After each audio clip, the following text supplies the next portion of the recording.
ابن عباس رضي الله تعالى عنه قال إنها براءة من الشرك। এই সূরাটি এমন একটি সূরা যার মধ্যে শিরক থেকে মুক্ত হওয়ার ঘোষণা দেওয়া হয়েছে। সকলে বলে আলহামদুলিল্লাহ। এবং আরো বলা হয়েছে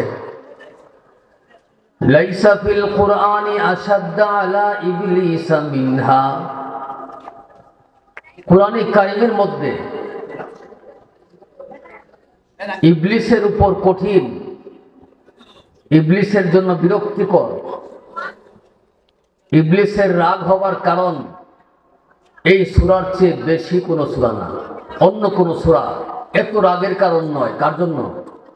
ইবলিসের জন্য। এই সূরাটি ইবলিসের জন্য যেই পরিমাণ রাগের কারণ,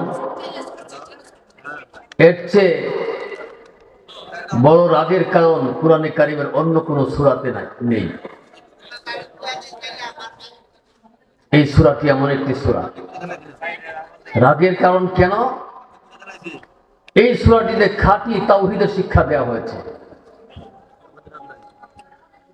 যেই তাওহীদে আকীদা, একত্ববাদের যে বিশ্বাস আমরা পোষণ করি, এটা ইবলিস চায় না। সেই একত্ববাদের আকীদা বিশ্বাস এই সূরার মধ্যে দেওয়া হয়েছে। এই জন্য ইবলিস বড় রাগ। ইবলিস রাগ হয় এই সূরাটি পড়লে। ইবলিস কি হয়? রাগ হয়। কিন্তু খুশি হন কে? আল্লাহ সুবহানাহু ওয়া তাআলা। তাহলে আপনারা কি পড়বেন না পড়বেন না? বললে রাগ হবে কে? ইবলিস, মিস্টার ইবলিস। আর না পড়লে রাগ হবে কে? আল্লাহ জাল্লা জালালুহু।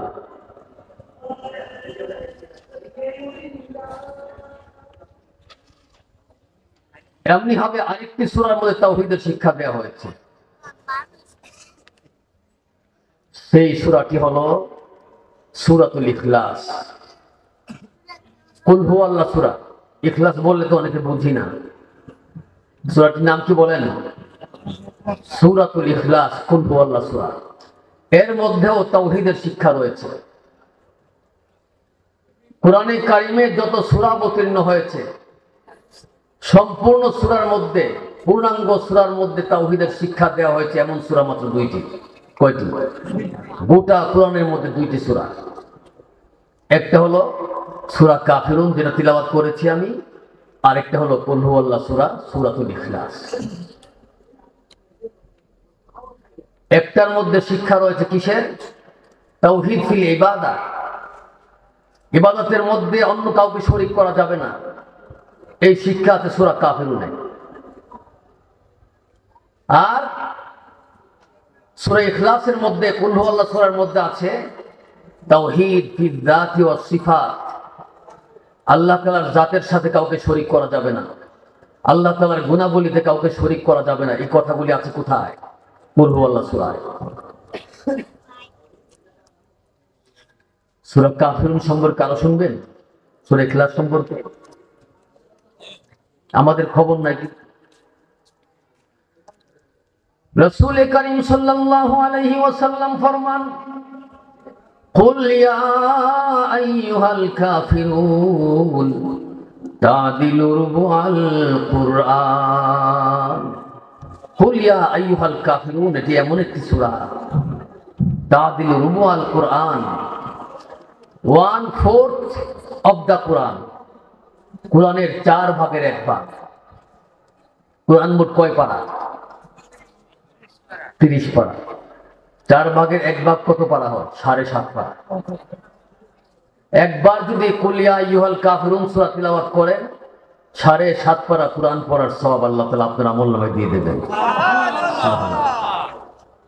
4 বার তিলাওয়াত করলে গোটা কোরআনে কারীম খতম করার সওয়াব আল্লাহ তাআলা আপনার আমলনামায় দিয়ে দেবেন। সুবহানাল্লাহ। এই ধরনের আরেকটি সুসংবাদ,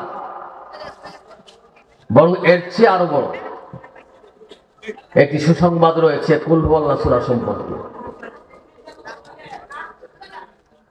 قال النبي صلى الله عليه وسلم والذي نفسي بيده إنها تعدل ثلث القرآن। আল্লাহর নবী সাল্লাল্লাহু আলাইহি ওয়াসাল্লাম ফরমান, আমি ওই সত্তার কসম করে বলি যেই সত্তার হাতে আমার জান, আমার প্রাণ, ওই জাতের কসম করে বলি, ইন্নাহা তাদিলু সুলুসাল কুরআন, সূরাতুল ইখলাস কুরআনের 3 ভাগের 1 ভাগের সমান। সুবহানাল্লাহি ওয়া বিহামদিহি।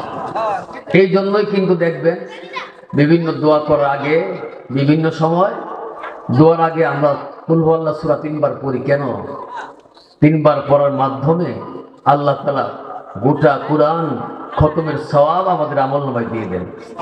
সুবহানাল্লাহ। কি বলেন? খুশি তো নাকি? যদি আপনাকে শিরক থেকে মুক্ত থাকতে হয়, তাহলে প্রতিদিন আপনার আমলনামায়, আপনার আমলে সূরাতুল কাফিরুনকে রাখতে হবে, সূরাতুল ইখলাসকে রাখতে হবে। কারা কারা রাজি আছেন? মাশাআল্লাহ, আলহামদুলিল্লাহ, মারহাবা। প্রত্যেক দিন সূরা কাফিরুন তিলাওয়াত করতে হবে এবং সূরা ইখলাস তিলাওয়াত করতে হবে। তবে তিলাওয়াতের নিয়মটা কি অনেকে জানি না। রাসূল করিম সাল্লাল্লাহু আলাইহি ওয়াসাল্লাম শিরক থেকে মুক্ত থাকার জন্য যেই নিয়মে তিলাওয়াত করতেন সূরা কাফিরুন এবং সূরা ইখলাস, সেই নিয়মটা শিখতে রাজি আছে সবাই? আলহামদুলিল্লাহ। আল্লাহর রাসূল সাল্লাল্লাহু আলাইহি ওয়াসাল্লাম শিরক থেকে মুক্ত থাকার জন্য উম্মত যেন শিরক না করে, শিরক থেকে মুক্ত থাকতে পারে, এই জন্য আল্লাহর নবী সাল্লাল্লাহু আলাইহি ওয়াসাল্লাম উম্মতকে শিখিয়েছেন, উম্মত তোমরা যখন ঘুমোতে যাবে সূরা কাফিরুন তিলাওয়াত করে ঘুমাইও এবং সূরা ইখলাস তিলাওয়াত করে ঘুমাইও। দেখলেন? তাহলে ঘুমাবার আগে সূরা কাফিরুন তিলাওয়াত করবেন। কে কে পারেন শুনি দেখি? আলহামদুলিল্লাহ, অনেকেই পারেন। আর কুল হুয়াল্লাহ সূরা তো সকলেই পারে। কি বলেন? এবং কুল হুয়াল্লাহ সূরা তিলাওয়াত করব, পাশাপাশি মুআউযিজাতাইন মানে ফালাক এবং নাস তিলাওয়াত করব। কুল আউযু বিরাব্বিল ফালাক, কুল আউযু বিরাব্বিন নাস। শিরক মুক্ত অবস্থায় যদি আপনি ঘুমোতে চান, তাহলে সূরা কাফিরুন এবং সূরা ইখলাস তিলাওয়াত করে ঘুমাবেন। পারবেন ইনশাআল্লাহ? তাহলে কাফিরুন এবং সূরা ইখলাস এর আমল আল্লাহর নবী সাল্লাল্লাহু আলাইহি সাল্লাম করতেন, উম্মতকে শিখিয়েছেন। কিসের জন্য? শিরক মুক্ত থাকার জন্য। কোথায় পড়তেন? কখন? ঘুমাবার আগে। এরপর আসুন, আমরা ফজর নামাজ পড়ি না? ফজর নামাজের সুন্নতে আমরা কোন কোন সূরা পড়ি? ফজরের আগের সুন্নতে আল্লাহর নবী সাল্লাল্লাহু আলাইহি ওয়াসাল্লাম প্রথম রাকাতে পড়তেন কুল ইয়া আইয়ুহাল কাফিরুন, দ্বিতীয় রাকাতে পড়তেন কুল হুয়াল্লাহু আহাদ। মনে থাকবে তো ইনশাআল্লাহ? কিসের নিয়তে? আল্লাহর নবী এই ব্যবস্থা কেন রেখেছেন? উম্মত সকালবেলা শিরক মুক্ত অবস্থায় সকালটা করবে। এই জন্য আল্লাহর নবী সাল্লাল্লাহু আলাইহি ওয়াসাল্লাম ফজর নামাজের মধ্যে সুন্নতের মধ্যে এই ব্যবস্থা রেখেছেন। প্রথম রাকাতে কুল ইয়া আইয়ুহাল কাফিরুন, দ্বিতীয় রাকাতে কুল হুয়াল্লাহু আহাদ। আবার সন্ধ্যাটা, রাতটা যেন শুরু হয় শিরক মুক্ত বাক্য দিয়ে। এই জন্য মাগরিবের নামাজের পর যে 2 রাকাত সুন্নত রয়েছে, এই 2 রাকাত সুন্নত রাসূল করিম সাল্লাল্লাহু আলাইহি সাল্লাম পড়তেন কোন কোন সূরা দিয়ে? প্রথম রাকাতে কুল ইয়া আইয়ুহাল কাফিরুন এবং দ্বিতীয় রাকাতে কুল হুয়াল্লাহু দিয়ে। কি বলেন, বুঝাতে পেরেছি? শিরিক মুক্ত থাকার আমল পাচ্ছেন তো? আরেকটা আমল নবীজি করতেন, তওয়াফের 2 রাকাত নামাজ পড়তে হয় না? তওয়াফের পর যে 2 রাকাত নামাজ, সেই 2 রাকাত নামাজ আল্লাহর রাসূল সাল্লাল্লাহু আলাইহি ওয়াসাল্লাম প্রথম রাকাতে কুল ইয়া আইয়ুহাল কাফিরুন পড়তেন এবং দ্বিতীয় রাকাতে কুল হুয়াল্লাহ পড়তেন। মনে থাকবে তো ইনশাআল্লাহ? তাহলে আমরাও ইনশাআল্লাহ পড়ব। নিয়ত কি থাকবে? শিরিক মুক্ত থাকবো ইনশাআল্লাহ। সকালে পড়ব, আবার সন্ধ্যায় পড়ব, ঘুমাবার আগে পড়ব। ঠিক আছে ইনশাআল্লাহ? গেল। এরপর আসুন, কুল হুয়াল্লাহ সূরার পাশাপাশি আরো 2টি সূরার নাম বলেছিলাম, ফালাক এবং নাস। মোট কয়টি সূরা? এই 3টি। কুল হুয়াল্লাহকে কাফিরুনের সাথে নিয়ে এক ধরনের আলোচনা করলাম, আরেকটা আলোচনা করতেছি আমি 3 কুল, মানে কুল হুয়াল্লাহ, কুল আউযু বিরাব্বিল ফালাক, কুল আউযু বিরাব্বিন নাস। এই 3 কুল, এই 3 কুলের আমল আল্লাহর নবী সাল্লাল্লাহু আলাইহি ওয়াসাল্লাম আমাদেরকে শিখিয়েছেন। অনেকে করি, কিন্তু কখন কিভাবে করবো জানি না। 3 কুলের আমল, 1 নম্বর তো বলেছিলাম যে ঘুমাবার পূর্বে 3 কুল পড়বো ইনশাআল্লাহ। কুল ইয়া আইয়ুহাল কাফিরুন পড়বো, পাশাপাশি কুল হুয়াল্লাহ পড়বো, ফালাক পড়বো, নাস পড়বো। ঠিক আছে ইনশাআল্লাহ? তাহলে আল্লাহ তাআলা রাত ভর আপনাকে পাহারা দেওয়ার জন্য আবার আয়াতুল কুরসিও করবো। কখন পড়তে হবে আমরা বুঝি নাই, কি বলেন? বুঝেছি তো নাকি? আমল করবেন তো ইনশাআল্লাহ? মাশাআল্লাহ। যদি আমল করেন মাহফিল ছাড়তো। আর আওয়াজ শুনলাম, মাহফিলে গিয়ে আবার যেমন ছিলাম তেমনই যদি হয়ে যায় আবার, তাহলে মাহফিল করে কি লাভ? যুবকরা তো মাহফিল করে এই নিয়তেই যে আমাদের মধ্যে পরিবর্তন আসবে, আমাদের এলাকার মানুষদের মধ্যে পরিবর্তন আসবে ইনশাআল্লাহ, আল্লাহর ভয় ঢুকবে, তারা বিভিন্ন গুনাহের কাজ ছাড়বে, নেকির কাজ করবে, আল্লাহওয়ালা হবে, এই নিয়তে না? এবং এলাকার মধ্যে কোরআন থেকে তিলাওয়াত হবে, হাদিস থেকে তিলাওয়াত হবে, কোরআন ও হাদিসে আলোচনা হবে, আল্লাহর রহমত অঝুর দ্বারাই বর্ষিত হবে। এই নিয়তেই তো মাহফিল। তাহলে পরিবর্তন আসতে হবে আমাদের মধ্যে, আমল আসতে হবে ইনশাআল্লাহ। কি বলেন? এবার আসুন, আমি যে বলেছিলাম কুল ইয়া আইয়ুহাল কাফিরুন, এই সূরাটি নিয়ে আজ আলোচনা করব। কেন? সেদিকে যাচ্ছি আস্তে ধীরে ইনশাআল্লাহ। এই সূরার মধ্যে লাস্টে একটা আয়াত আছে না, লাকুম দীনুকুম ওয়ালিয়া দীন। এর ব্যাখ্যা, এর অর্থ অনেকে বুঝি না, ভুল অর্থ বলি। যদি শাব্দিক অর্থ করেন আপনি, তাহলে অর্থটা কি জানেন? লাকুম দীনুকুম, তোমাদের জন্য তোমাদের ধর্ম, ওয়ালিয়া দীন, আমার জন্য আমার ধর্ম। এই শাব্দিক অর্থ অনেকে আমরা করে ভুল বুঝে আমরা অন্যকে বলি অনেক সময়, ভাই তাদের কাছে তাদের ধর্ম, তোমার কাছে তোমার ধর্ম, তোমার ধর্ম নিয়ে তুমি থাকো, অন্যের ধর্ম নিয়ে বলার কি দরকার? অমুসলিমদের ধর্ম নিয়ে, তাদের মতাদর্শ নিয়ে, তাদের ধর্মের অসারতা নিয়ে বলার কি দরকার?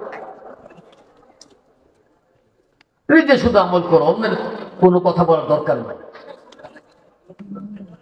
এটা মস্ত বড় ভুল ধারণা আমাদের মধ্যে।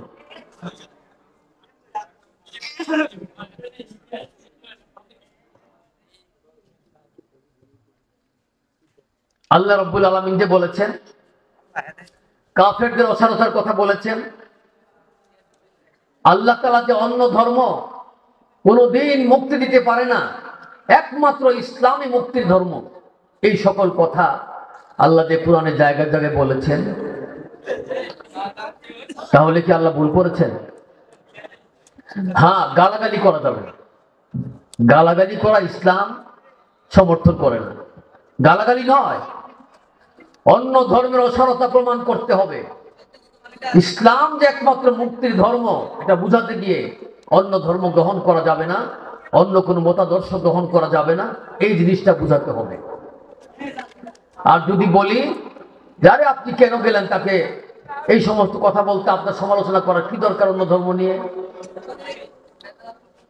এমনকি বর্তমানে এমনও শুরু হয়েছে যে কাউকে কিছু বুঝাচ্ছি, মনে করেন মুসলিমকে বুঝাচ্ছি ভালো পথে আসার জন্য, এটা নিয়েও সমালোচনা হয়। নামাজের কথা বলি, এটা নিয়েও সমালোচনা হয়। একজন ব্যক্তি আরেকজন ব্যক্তিকে নামাজ সম্পর্কে বুঝাচ্ছে, এটা নিয়েও সমালোচনা হয়। যাও কেন তুমি? ঢোল বাজনা বাদ্যযন্ত্র ডেক্সের যেই হারে ডেক্সের আয়োজন করা হয়, বাদ্যযন্ত্র নৃত্যের আয়োজন করা হয়, হয়তো নর্তকী আনা হয় না, কিন্তু বাড়ির ছেলে মেয়েরা যেইভাবে যেই হারে নাচানাচি করে, সব বাড়িতে নয়, সবার কথা বলছি না, মাঝে মধ্যে এমন কিছু বাড়ি পাওয়া যায় ডেক্সের তালে তালে, গানের তালে তালে, বাজনার তালে তালে বাচ্চারা পর্যন্ত নাচানাচি করে। নাউজুবিল্লাহ, নাউজুবিল্লাহ পড়বেন না। আশ্চর্য, আশ্চর্য হই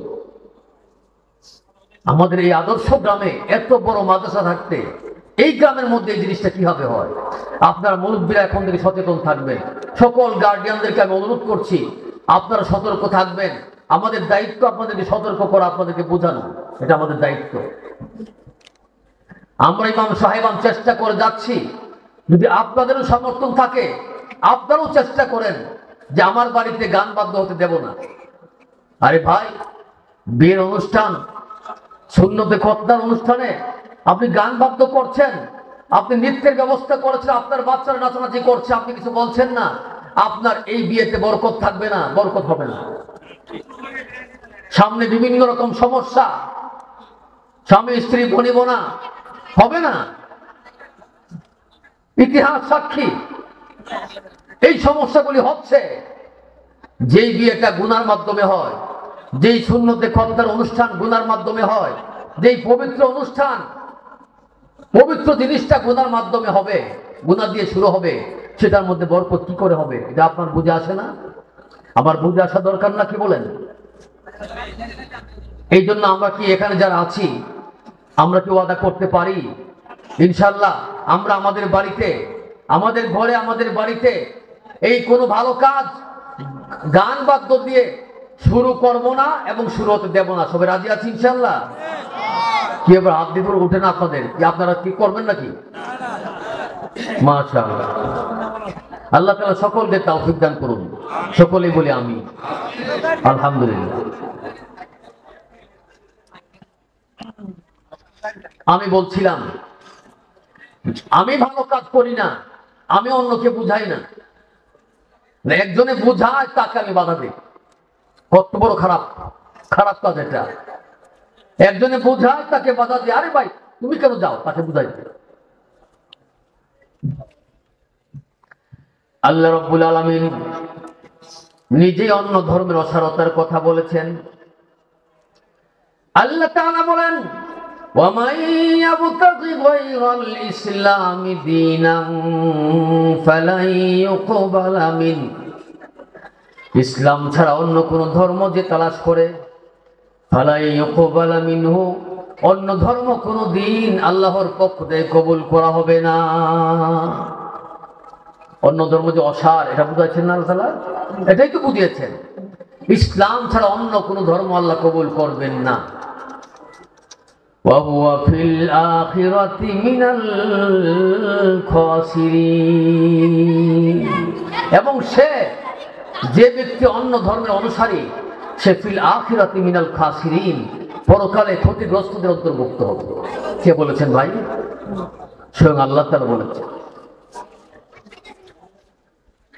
আল্লাহ রাব্বুল আলামিন অন্য আরেকটি আয়াতে বলেন, وَأَنَّ هَذَا صِرَاطِي مُسْتَقِيمًا فَاتَّبِعُوهُ।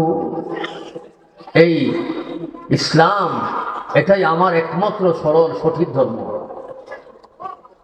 সিরাতি মুস্তাকিমান, এটা একমাত্র সরল পথ। ফাত্তাবিউহু, অতএব এই ইসলামের ইত্তেবা করো, ইসলামকে শুধু গ্রহণ করো।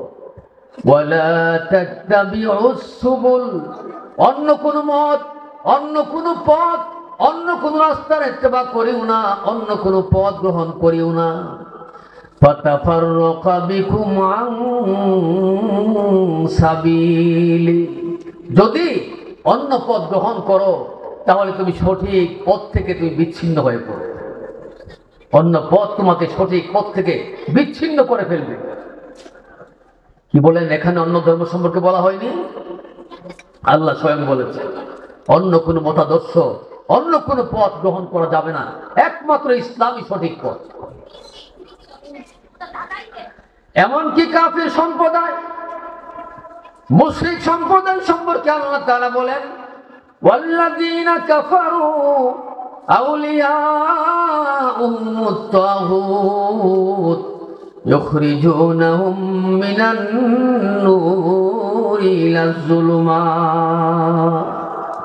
ওয়াল্লাযীনা কাফারু, যারা কাফির সম্প্রদায়, আউলিয়াউহুমুত তাগুত, তাগুতের অনেক তাফসীর আছে, আমি শুধু একটাই শুধু বলি, তাদের অভিভাবক হলো, তাদের গার্ডিয়ান হলো শয়তান। কে?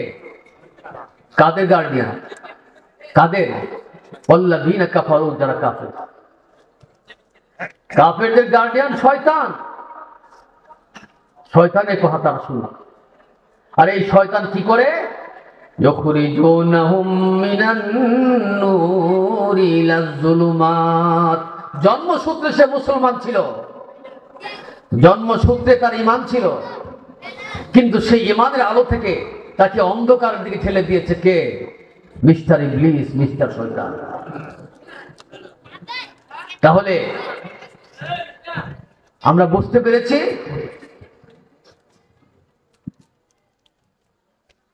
কাফের মুশরিক দের গার্ডিয়ান হলো শয়তান, এবং কাফের মুশরিকদের সম্পর্কে তাদের অসারতা বোঝাবার জন্য, তারা যে সঠিক পথে নাই এটা বোঝাবার জন্য কথা বলা যাবে, ঠিক না?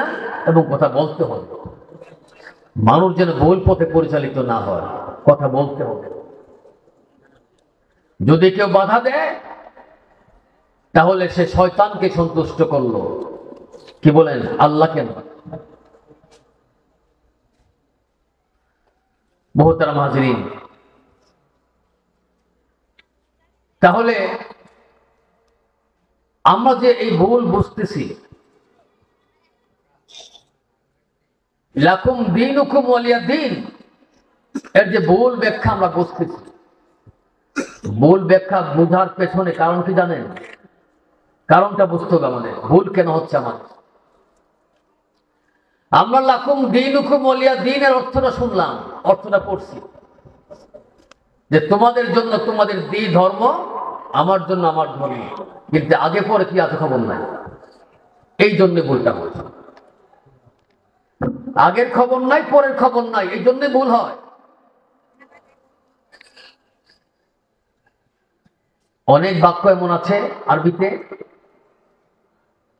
আগের পরের গুলি না বুঝলে আগেরটা বুঝবেন না, শুধু অর্থ দিয়ে কোরআন বোঝা যাবে না, আগে পরের সম্পর্ক কি এটাও বুঝতে হবে। আবার অনেক আয়াত এমন আছে যেগুলির জন্য আগের গুলি বুঝতে হবে, আচ্ছা পরেরটা বুঝতে হয়। আমি বলি আপনাদেরকে, লা তাকরাবুস সালাহ, আল্লাহ বলতেছেন হে মুমিনগণ, লা তাকরাবুস সালাতা, তোমরা নামাজের ধারে কাছেও যাও না। নাউযুবিল্লাহ। কেমন হইল অর্থটা? কি বলেন, অর্থটা কেমন হইল? তোমরা নামাজের নিকটবর্তী হইও না। যদি আপনার পরের খবর না থাকে অর্থটা এমনই হবে, পরে কি আছে সেই খবর তো আমাদের নাই। আল্লাহ তাআলা বলেন লা তাকরাবুস সালাতা ওয়া আনতুম সুকারা, নেশাগ্রস্ত অবস্থায় নামাজের কাছে যেও না।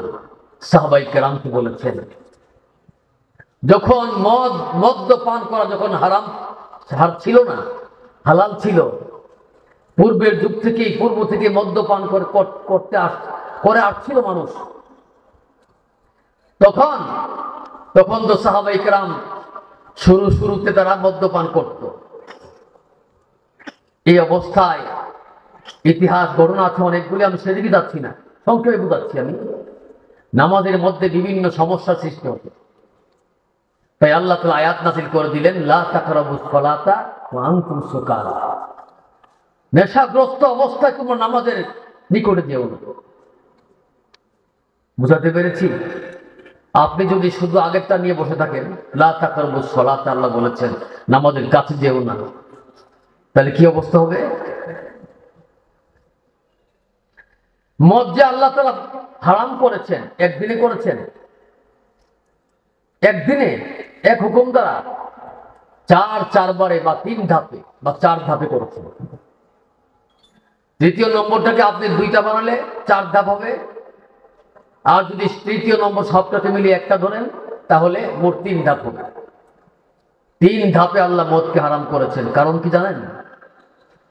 তারা তো অভ্যস্ত ছিল বহু পূর্ব থেকে, জাহিলি যুগে মদ্যপান করতো, মাত্র নতুন মুসলমান হয়েছে। এখন যদি হুট করে, এখন যদি বোঝা গেল কুকুর যেহেতু এসেছে, বোঝা গেল এই আলোচনাগুলি শয়তানের শব্দ হচ্ছে না, মিস্টার ইবলিসের শব্দ হচ্ছে না, তাই কুকুরের কাছে শয়তান পাঠিয়েছে আমাদেরকে ডিস্টার্ব করার জন্য, ঠিক না? আলহামদুলিল্লাহ চলে গিয়েছে। আল্লাহ তাআলা হুট করে মদকে হারাম করেননি, কারণ জাহিলি যুগে তারা মদ্যপান করেছে। মুসলমান হওয়ার পর নতুন মাত্র মুসলমান তারা হয়েছে। এখন যদি হুট করে মদ হারামের কথা বলা হয়, তারা হয়তো অনেকে পারবে, অনেকে পারবে না। যারা না পারবে তারা গুনাহগার হবে।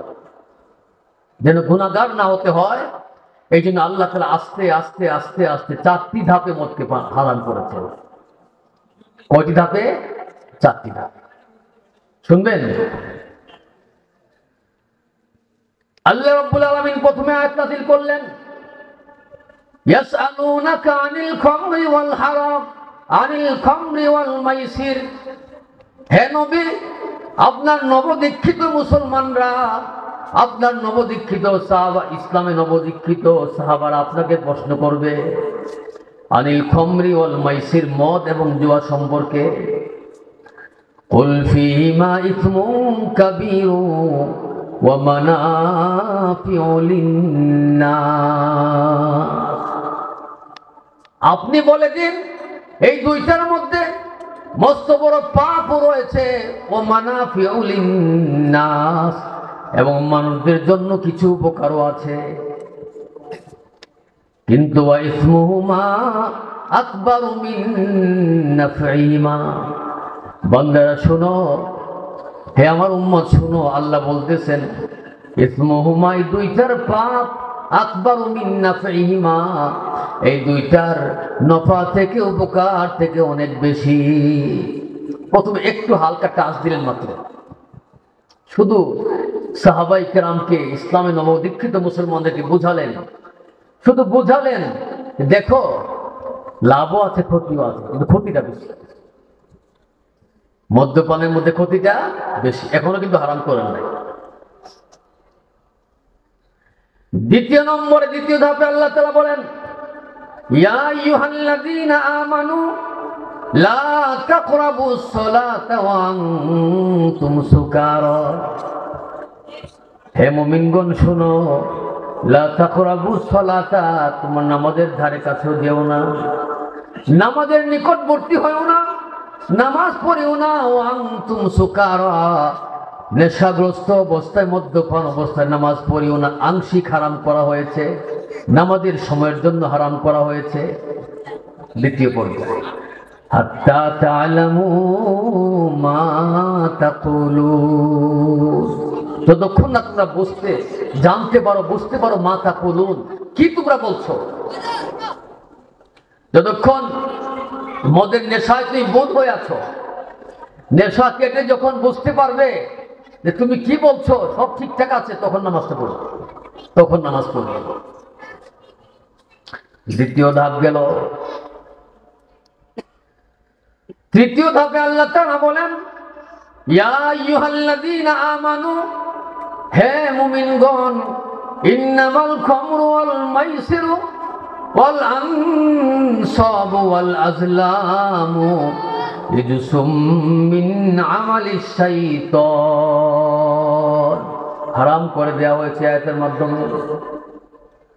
ইন্নামাল খামরু, নিশ্চয় মদ, ওয়াল মাইসিরু, জুয়া, ওয়াল আনসাবু, মূর্তির জন্য কোনো কিছু উৎসর্গ করা, কোন পশুকে আল্লাহর জন্য নয় গায়রুল্লাহর জন্য উৎসর্গ করা, ওয়াল আজলামু, কোন কাঠি বা কোন তীরকে ভাগ্য নির্ণয়ের মাধ্যম বানানো, রিজসুম মিন আমালিশ শাইতান, অপবিত্র কাজ এগুলি। মিন আমালিশ শাইতান, এগুলি শয়তানের কাজ। কার কাজ বলেন? কে বলতেছেন? আল্লাহ তাআলা বলতেছেন। মদ, জুয়া, মূর্তির নামে উৎসর্গ করা, তীরকে ভাগ্য গণনার মাধ্যম বানানো, এগুলি কিসের, কার কাজ?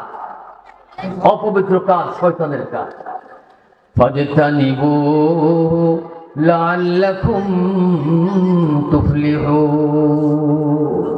ফাজতানিবুহু, অতএব যেহেতু শয়তানের কাজ, ফাজতানিবুহু, এর থেকে তোমরা বেঁচে থাকো, লাআল্লাকুম তুফলিহুন, তাহলে তোমরা সফল কাম হতে পারো। সুবহানাল্লাহ। কথা বুঝতে পারছেন?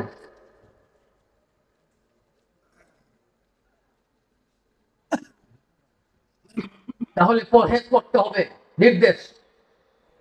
নির্দেশ কিন্তু এসে গেছে। মদ হারাম হয়ে গেছে। এরপর চূড়ান্ত পর্যায়ে হারাম করা হয়েছে। এরপরের আয়াতটিতে আল্লাহ বলেন, ইন্নামা ইউরিদু শাইতানু আন ইউকিয়া বাইনাকুমুল আদাওয়াতা ওয়াল বাগদা। নিশ্চয় শয়তান কি চায় জানোনি বান্দা? মদ ইত্যাদির মধ্যে তোমাদেরকে লিপ্ত করে শয়তান কি চায়?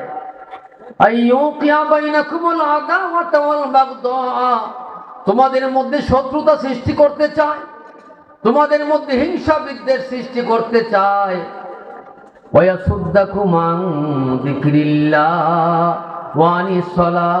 তোমাদেরকে আল্লাহর জিকির থেকে বিরত রাখতে চায়। ওয়ানি সলাতি, নামাজ থেকে তোমাদেরকে বিরত রাখতে চায়। ফাহাল আনতুম মুনতাহুন, এই তোমরা কি ফিরবে না? হাল আনতুম মুনতাহুন, তোমরা ফিরবে তো নাকি? ফিরবে তো? আল্লাহ প্রশ্ন ছুড়ে দিলেন। চূড়ান্ত ঘোষণা মদ হারামে। চতুর্থ ধাপ, আমার বান্দারা তোমরা কি ফিরবে না? হাদিস শরীফে এসেছে, আন আনাস রাদিয়াল্লাহু তাআলা আনহু, হযরত আনাস রাদিয়াল্লাহু তাআলা আনহু বলেন, ফালাম্মা নাযালাত, চূড়ান্ত এই ঘোষণা, ফাহাল আনতুম মুনতাহুন যখন নাজিল হইল, তখন ক্বালা উমর রাদিয়াল্লাহু তাআলা আনহু, হযরত ওমর রাদিয়াল্লাহু তাআলা আনহু সাথে সাথেই বললেন, ইনতাহাইনা, আমরা ফিরে গেলাম, আমরা ফিরে গেলাম। হে আল্লাহ, আমরা ফিরে গেলাম, ফিরে গিয়েছি, আমরা ফিরে গিয়েছি। এখন থেকে আর কোনোদিন মদ স্পর্শ করব না। পরিষ্কার ঘোষণা দিয়ে দিলেন সাহাবায়ে কেরাম। এবং সেই দিন কিতাব এসেছে, হাজার হাজার মদের পাত্র, মদ সহ বা মদ থাকুক আর না থাকুক, সব নিয়ে রাস্তায় নিয়ে ঢেলে দিয়েছে। রাস্তা একাকার বেঁচে গিয়েছে।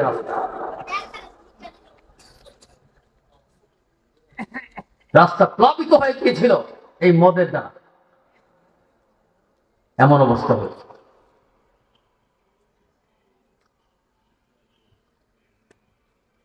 ভাইরা আমার তো আসলে মদ সম্পর্কে কতবারে কত ধাপে মদ হারাম হয়েছে এগুলি বলা কিন্তু উদ্দেশ্য নয়। ওই যে কি বলেছিলাম আপনাদের মনে আছে যে লাকুম দীনুকুম ওয়ালিয়া দীন, এই আয়াতের অর্থটা আমাদের বুঝে আসে না কেন? পরের খবর আমাদের নাই। আরে আগের খবর না। ইয়া আইয়ুহাল্লাযীনা আমানু লা তাকরাবুস সালাতা ওয়া আনতুম সুকারা, মানে আগে পরের খবর না থাকলে যেটা হয় সেটা বলতেছিলাম। এই আয়াতের মধ্যে আমাদের খবর নাই। লা তাকরাবুস সালাতা যদি পড়ি কিসের মতো হবে জানেন? এক আয়াতে আল্লাহ তাআলা বলেন লা তাকরাবুজ জিনা, তোমরা জিনার নিকটবর্তী হয়ো না। আর এই আয়াতে আছে লা তাকরাবুস সালাতা, তোমরা সালাতের নিকটবর্তী হয়ো, নামাজের নিকটবর্তী হয়ো না। লা তাকরাবুজ জিনা, জিনার নিকটবর্তী হয়ো না, জিনা হারাম। লা তাকরাবুস সালাতা যদি পরের খবর না রাখি, পরেরটা না মিলাই, তাহলে কি অর্থ হবে? নামাজের নিকটবর্তী হইও না, নামাজ হারাম, নাউযুবিল্লাহ। তাহলে পরেরটা মিলাতে হবে, ঠিক না? আগে পরের খবর রাখতে হবে। এমনি হবে যেই মিসাল তুম সুকারা, এই আয়াত দিলে আমি দিয়ে মিসাল দিলাম, পরের খবর রাখতে হবে। আর ওয়াল্লাকুম দীনুকুম ওয়ালিয়া দীন, এই আয়াত দিয়ে মিসাল দিচ্ছি, আগের খবর রাখতে হবে। আগের খবর না রাখার কারণে আমরা লাকুম দীনুকুম ওয়ালিয়া দীনের অর্থ বুঝি না। লাকুম দীনুকুম ওয়ালিয়া দীনের অর্থ বুঝি না, ব্যাখ্যা বুঝি না, আগের খবর নাই। আল্লাহ যে বলেছেন তোমার ধর্ম তোমাদের ধর্ম তোমাদের, আমার ধর্ম আমার, এই যে কথাটা আল্লাহ তাআলা বলেছেন, এর আগে কি বলেছেন সেটাও আমাদের জানতে হবে। আল্লাহ রাব্বুল আলামিন শুরু থেকে বলতেছেন কুল ইয়া আইয়ুহাল কাফিরুন। এই সূরা কাফিরুনের শানে নজুল যদি না বুঝে, এই সূরাটি কেন নাযিল হয়েছিল এই বিষয়টা যদি আমরা না বুঝি, কোন প্রেক্ষাপটে সূরাটি নাযিল হয়েছিল, তাহলে সূরার অর্থ বুঝবো না। প্রেক্ষাপটটা কি আসুন জানি আমরা। এটা নবুয়তের ৪র্থ থেকে ৬ষ্ঠ বছর, নবুয়তের নবী হওয়ার, আল্লাহর নবী সাল্লাল্লাহু আলাইহি ওয়াসাল্লাম নবী হওয়ার ৪র্থ থেকে ৬ষ্ঠ বছর, এর মধ্যেই এই আয়াত নাযিল হয়েছিল। ঘটনা কি? মুসলমানরা যখন প্রকাশ্যে দাওয়াত দিতে শুরু করলো, এতদিন চলতেছিল গোপনে দাওয়াত। ওমর ফারুক রাদিয়াল্লাহু তাআলা আনহু যখন বললেন গোপনে আর এখন থেকে দাওয়াত নয়, প্রকাশ্যে চলো, প্রকাশ্যে দাওয়াত দেব, কাপুরুষের মতো দাওয়াত দেব না, বীর পুরুষের মতো প্রকাশ্যে দাওয়াত দেব। আল মারহালাতুল জাহরিয়া, প্রকাশ্য দাওয়াতের মারহালা যখন শুরু হলো, তখন কাফেররা চিন্তা করলো থামাতে হবে মুহাম্মদকে, মুহাম্মদের যে ভক্তবৃন্দ আছে তাদেরকে থামাতে হবে। থামাবার জন্য তারা একটা কৌশল অবলম্বন করলো, তারা পরামর্শ করলো। আবু জাহাল, উতবা, সাইবা, ওয়ালিদ ইবনে মুগিরা, বড় বড় সর্দারগণ পরামর্শ করলো। পরামর্শ করে আল্লাহর নবী সাল্লাল্লাহু আলাইহি ওয়াসাল্লামের কাছে গেল, গিয়ে বলল মুহাম্মদ শোনো, আসলে তুমি কি চাও? তুমি যদি চাও যে তুমি আরবের সবচেয়ে বেশি ধনাঢ্যবান ব্যক্তি হবে, সবচেয়ে ধনী হবে, তাহলে আমরা সকলে মিলে এত পরিমাণ টাকার ব্যবস্থা আমরা করব, তুমি মক্কার সবচেয়ে বেশি ধনী ব্যক্তিতে পরিণত হয়ে যাবে। বলো, আর যদি চাও মক্কার সবচেয়ে সুন্দরী নারীকে তুমি বিয়ে করবে, তাও বলো, তা তো আমরা রাজি আছি। সবচেয়ে সুন্দরী নারী তোমার জন্য আমরা এনে দেব, তুমি শুধু বলো তাকে তুমি বিয়ে করতে চাও। আর যদি তুমি চাও মক্কার সবচেয়ে ক্ষমতাবান ব্যক্তিতে তুমি পরিণত হবে, তাহলে আমাদেরকে বলো, আমাদের যে দারুন নদুয়া রয়েছে, দারুন নদুয়ার মধ্যে সবচেয়ে বড় বড় সর্দার যারা, তারা বসে বসে সলা পরামর্শ করে, আমাদের দারুন নদুয়ার প্রধান তোমাকে বানিয়ে দেব। মুহাম্মদ, এটা তো আমরা রাজি, তুমি বলো। রাসূল করিম সাল্লাল্লাহু আলাইহি ওয়াসাল্লাম বলেন, কঠিন কালেও এটা সম্ভব নয়। আমি বিস্তারিত বলছি না, সংক্ষিপ্ত শুধু ইঙ্গিত দিয়ে যাচ্ছে। তখন তারা বিফল হয়ে আল্লাহর নবী সাল্লাল্লাহু আলাইহি ওয়াসাল্লামকে আরেকটি প্রস্তাব দিলেন, মক্কার কাফেরদেরকে বলে দিন, ইয়া আইয়ুহাল কাফিরুন, হে কাফের সম্প্রদায়, হে অস্বীকারী সম্প্রদায়। সমস্যা তো আরেকটা হয়েছে, এখন বর্তমানে কাফির বললে অনেক রাগ করে। ইহুদিদেরকে কাফির বললে রাগ করে, খ্রিস্টানদেরকে কাফির বলে রাগ করে, হিন্দুদেরকে কাফির বলে রাগ করে। কই, তোমাদেরকে তো আল্লাহ তো কাফির বলে নাম সম্বোধন করছে, ইয়া আইয়ুহাল কাফিরুন। আল্লাহ জায়গায় জায়গায় কাফির বলে সম্বোধন করেছেন তাদের। আমরা বললে রাগ করলে কি হবে? যার রাগ কাজে লাগবে, যার রাগটা হলো আসল রাগ। যিনি তোমাদেরকে কাফির বলে সম্বোধন করেছেন তার সাথে রাগ করতে পারো না, দৌড় তো শেষ, ওখানে রাগ করবে কি হবে? কাফির একটা গালি মনে করে, তারা কি মনে করে? গালি। কিন্তু অমুসলিম বললে রাগ করে না। মুসলমান না, অমুসলিম মানে কি? মুসলমান না, এটা বললে রাগ করে না। এবং যুক্তি দেয় কি জানেন? এবং যুক্তি দেয়, মামাকে মামা যদি বলা যায় তাহলে বাবার শালা বলার কি দরকার? কথা ঠিকই বলছি। বাবার শালা শুনতে খারাপ দেখায় না, খারাপ শোনায় না? মামা বললে কি সুন্দর। কিন্তু মামা আর বাবার শালা কি এক জিনিস না? জিনিস তো একই, ঠিক না? জিনিস কিন্তু এক, শুনতে একটু খারাপ দেখায়, তাদেরও গায়ে লাগে, তাদের ইগোতে লাগে। এই জন্য তারা এটা পছন্দ করে না। কিন্তু আমাদেরকে বুঝতে হবে, কাফির, কাফির মানে কি? অস্বীকারী, ঠিক না? কাফির মানে অস্বীকারী। অমুসলিম মুসলমান না। আচ্ছা, মুসলমানকে রাসূল করিম সাল্লাল্লাহু আলাইহি ওয়াসাল্লাম এর আনিত যে ধর্ম, ওই ধর্ম যারা মানে তারা মুসলমান, যারা মানে না, অস্বীকার করে, তারা কাফির, অমুসলিম। যারা নবীজির আনিত ধর্ম অস্বীকার করে তারা অমুসলিম, আর অস্বীকারী মানে কি? কাফের। কাফের মানে কি? অস্বীকারী। একই তো হইল নাকি? একই। আমরা বললে রাগ করতে পারো, কিন্তু আল্লাহ বললে তো রাগ করা সম্ভব না। ঠিক আছে, আমরা অমুসলিম বললাম, কিন্তু আয়াত যখন পড়ব তখন কেন অমুসলিম শব্দ লাগানো যাবে? আয়াতের মধ্যে কাফের আছে, আয়াত বুঝাতে গিয়ে কাফের শব্দ দিয়ে বুঝাতে হবে, ঠিক না? যাই হোক, আমি বলছিলাম ওই যে প্রস্তাব, সেই প্রস্তাবের জবাবে এই সূরা নাযিল হয়ে গিয়েছে। কুল ইয়া আইয়ুহাল কাফিরুন, হে নবী আপনি বলে দিন, ইয়া আইয়ুহাল কাফিরুন, হে কাফির সম্প্রদায়, লা আ'বুদু মা তা'বুদুন। আচ্ছা, এখানে আরেকটা বিষয় বুঝার আছে, উলামায়ে কেরাম আছে, তারা বুঝবেন। আপনারা জ্ঞানী যারা, শিক্ষিত যারা আছেন, তারা কিছুটা বুঝবেন। আরবিতে মুজারে নামে একটা ক্রিয়া আছে। মুজারের মধ্যে বর্তমান এবং ভবিষ্যৎকাল উভয় কাল আছে, একসাথে না।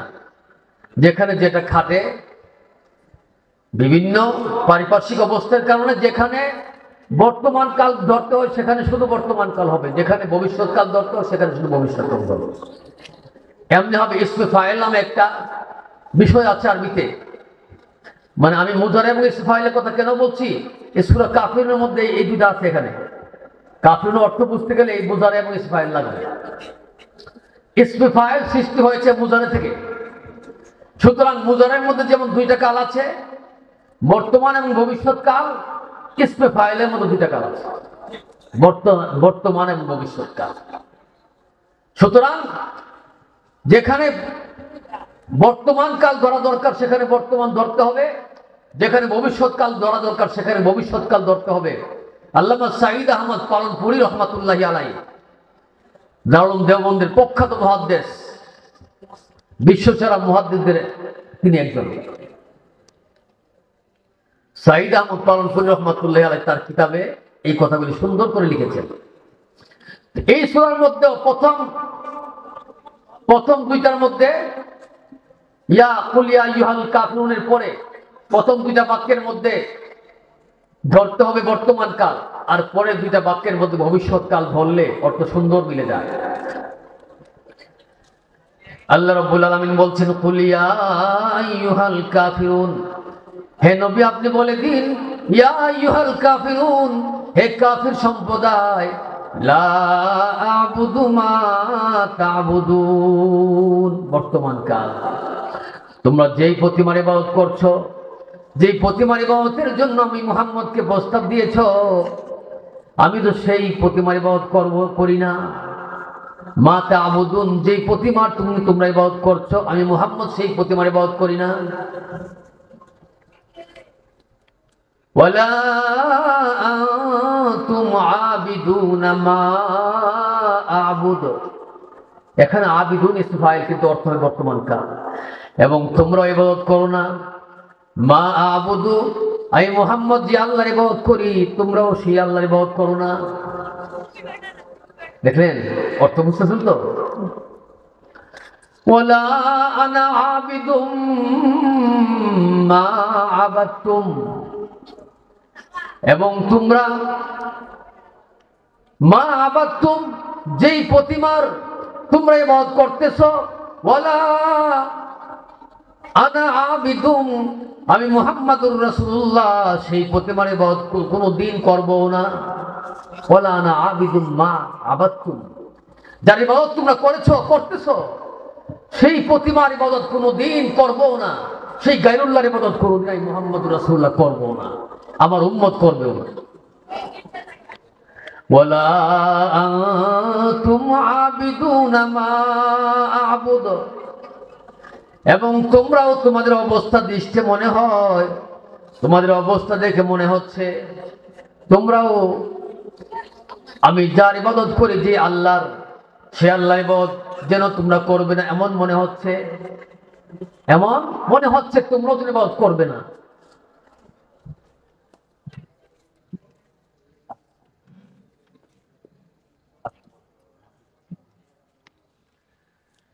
অর্থ বুঝছি তো না? বর্তমান কালের অর্থ বুঝছি, ভবিষ্যতের অর্থ বুঝছি।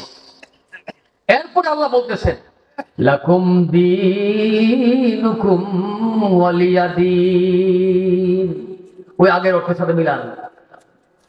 এই কাফের সম্প্রদায় যার ইবাদত তোমরা করছো, আমি মুহাম্মদ তার ইবাদত করি না, আমিও যার ইবাদত করছি তোমরাও তার ইবাদত করো না, এবং ভবিষ্যতের জন্যও তোমরা যার ইবাদত করো, আমি মুহাম্মাদুর রাসূলুল্লাহ কোনদিন তাদের ইবাদত করব না, এমনকি কিয়ামত পর্যন্ত ইবাদত হবে না। হবে? আমরা করবো কিয়ামত পর্যন্ত? কোনদিন করব না। কি বলেন? ইনশাআল্লাহ। এবার তোমাদের অবস্থা দেখে মনে হচ্ছে তোমরাও যেন আমি যার ইবাদত করছি, যেই রবের, তোমরাও যেন তার ইবাদত করবে না। তোমাদের অবস্থা দেখে মনে হচ্ছে। অতএব শোনো, লাকুম দীনুকুম ওয়ালিয়া দীন, তোমরা যেহেতু রাজি হচ্ছ না আমার কথায়, তোমরা তোমাদের মতাদর্শ নিয়ে থাকো, তোমাদের মত নিয়ে থাকো, আমি আমার মত নিয়ে আছি। তবে আল্লাহ যেহেতু আদেশ করেছেন, আল্লাহ যেহেতু আমাকে আদেশ করেছেন, বারবার আদেশ করেছেন যে মানুষকে পথ ভোলা মানুষগুলিকে, পথ হারা মানুষগুলিকে সঠিক পথের দিকে আহ্বান করার, সেটা আমি করে যাব। মৃত্যু সেটা করে যাব। আমার উম্মত মুসলমান সেই কাজ করেই যাবে, কিয়ামত পর্যন্ত সেই কাজ করতেই থাকবে। তাহলে আমাদেরকে যে বলা হয়, অনেক সময় যে আমাদেরকে বলা হয়, ওই যে শুরুতে বলেছিলাম, আরে ভাই কি দরকার আছে তাকে বলার? না, আমাদেরকে হক কথা বলতেই হবে, এটা আল্লাহর নির্দেশ। হক কথা আমাদেরকে বলতেই হবে, যখন যেটা হক সেটা বলতেই হবে। as-সাকিতু আনিল হাক্কি শাইতানুন আখরাস, আল্লাহর নবী সাল্লাল্লাহু আলাইহি ওয়াসাল্লাম বলেছেন, যে হক বলা থেকে চুপ থাকে সে বোবা শয়তান। হক বলতেই হবে, বাধা দেওয়া যাবে না, ঠিক না? বরং গ্রহণ করতে হবে নির্দ্বিধায়, নিঃসংকোচে।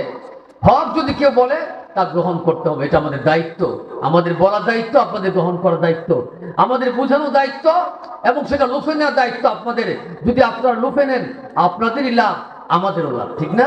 আল্লাহ তাআলা আমাদের সবাইকে হক কথা শোনার, বুঝার এবং এই মোতাবেক আমল করার তৌফিক সকলকে দান করুন। সকলে বলে